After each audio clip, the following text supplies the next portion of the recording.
महाराष्ट्रात मवियानं चांगलीच मुसंडी मारली आहे। 48 जागांपैकी 25हून अधिक जागा जिंकत महायुतीला धोबी पछाड दिली आहे। तर 44+ टार्गेट ठेवणाऱ्या भाजपच्या स्वप्नांना मोठा धक्का बसलाय। महाराष्ट्रात मवियाला 29 जागांवरती विजय मिळालाय, तर महायुतीच्या पदरात 18 जागा पडल्या आणि इतर 1 जागा। मुख्यतः महाराष्ट्राच्या जनतेचे आभार आणि या निवडणुकीच्यासाठी राष्ट्रवादी काँग्रेस पक्षाच्या सर्व थराच्या कार्यकर्त्यांनी जे अतिशय कष्ट घेतले त्याच्याबद्दल संघटनेच्या वतीनं मी कृतज्ञता व्यक्त करतो की हा निकाल इतर परिवर्तनाला पोषक अशा प्रकारचा आहे। महाराष्ट्रात भाजपनं सर्वाधिक जागांवरती बाजी मारली आहे, मात्र लढवलेल्या जागांच्या तुलनेत भाजपची कामगिरी अतिशय निराशाजनक ठरली आहे। तर शरद पवारांच्या राष्ट्रवादीसह काँग्रेसचा अपेक्षेपेक्षा दमदार असा स्ट्राईक रेट बघायला मिळतोय।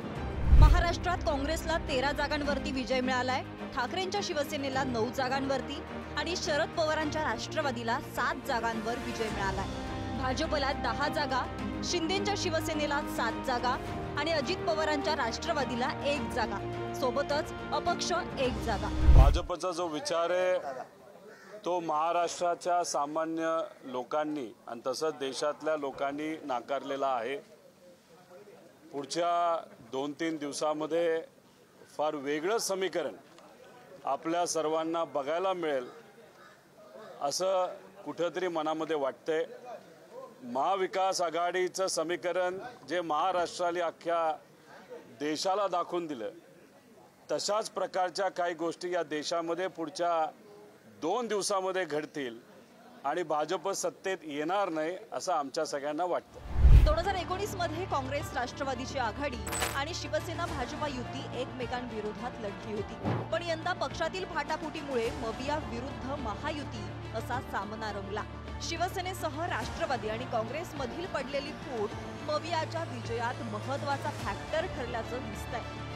महाविकास आघाडीच्या विजयाची कारणं नेमकी काय असू शकतात त्यावर देखील एक नजर टाकूया। शिवसेना आणि राष्ट्रवादीतील बंड त्यांच्या पथ्यावर पडणं, एकनाथ शिंदे आणि अजित पवारांच्या बंडाचा फटका, निवडणुकीत पूर्ण एकजूट बघायला मिळाली। मवियाच्या तुलनेत महायुती एकसंध दिसली नाही। अपवाद वगळता जागा वाटपात नाराजी नाही। जागा वाटपात भाजपा शिंदेच्या शिवसेनेत रस्सीखेच, उमेदवार घोषित करण्यात आघाडी, उमेदवाराबाबत शेवटपर्यंत घोळ, स्थानिक नेत्यांकडून एकमेकांच्या उमेदवारांचा प्रचार। महायुतीतील स्थानिक नेते एकमेकांच्या प्रचारात दिसले नाहीत। अयोध्या में बीजेपी हार गई, फैजाबाद बीजेपी हार गई।